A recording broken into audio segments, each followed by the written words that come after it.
Malaysia looks cheap. That's the dream people buy into every year. Thousands of people from across Africa, the Caribbean, the Middle East, and beyond land in Kuala Lumpur with stars in their eyes and calculators in their hands. They've done the math. They've watched the TikToks. They've read the expat forums. The cost of living spreadsheets look perfect. Cheap rent, cheap food, warm weather all year, affordable travel around Asia. Everything checks out. So they pack their bags. They quit jobs. Some even sell their cars. Then they arrive.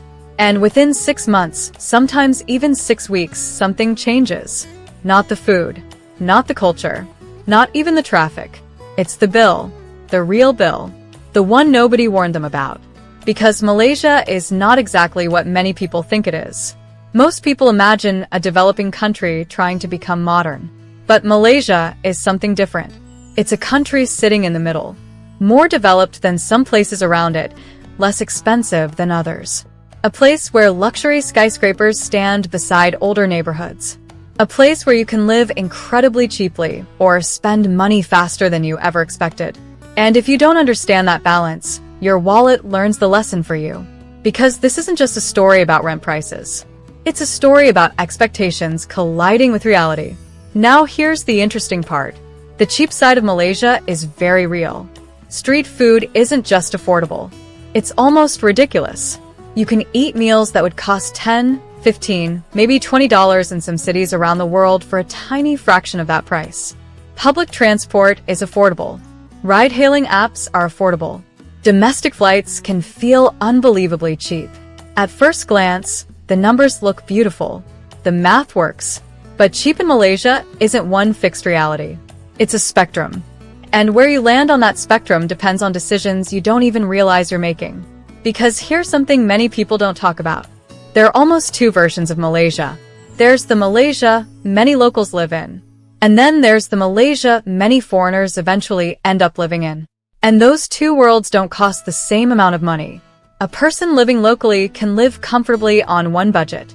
A foreigner searching for international communities, familiar environments, imported products, and convenience can suddenly find expenses multiplying.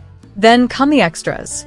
Imported groceries, familiar brands from home, foods and products you grew up with, comfort purchases, things that seem small individually, but small expenses repeated every week become large expenses very quickly. This silent premium slowly appears. Not an official tax, not something written anywhere, just the hidden price of trying to recreate your old life in a new country. And almost nobody includes it in the budget. Then comes the currency story, because this is where things become interesting. Many people arrive and immediately feel richer. Prices look low. Everything seems affordable. Life suddenly feels lighter. But currencies can create illusions. You can feel wealthier every day while becoming weaker over the long term. Especially if you're sending money home. Especially if you're supporting family. Especially if you're saving toward future goals. Because exchange rates move. And when they move, they can quietly reshape your entire financial picture. You think you're standing on solid ground. Then you realize the floor has been moving underneath you the whole time. And then there's healthcare. Ask people planning to move to Malaysia about healthcare, and many will immediately say, it's cheap.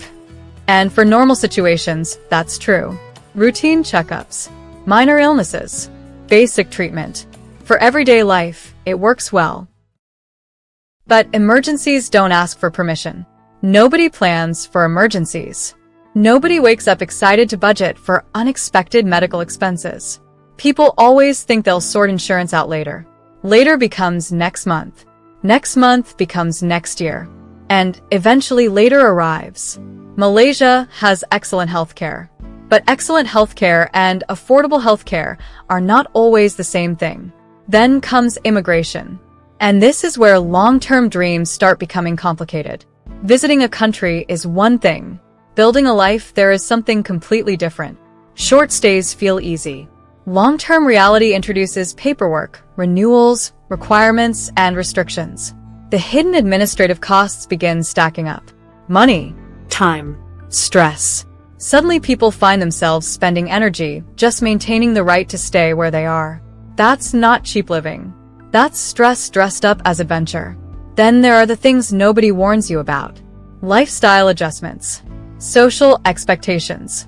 Daily realities. Not because they're bad. Not because there's anything wrong with them.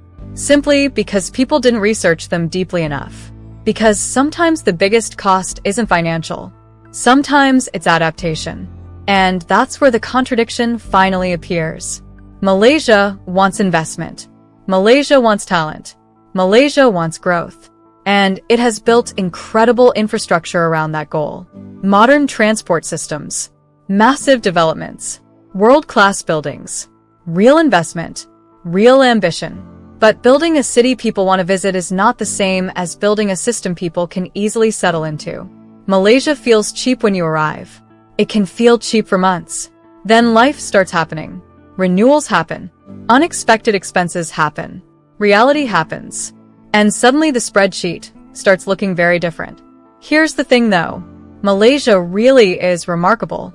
The food is incredible. The infrastructure is impressive. The mix of cultures creates something unique. It can genuinely be an amazing place to build a life. But special is not the same as cheap. And affordable is not the same as simple. Two people can move to the same city and experience completely different realities.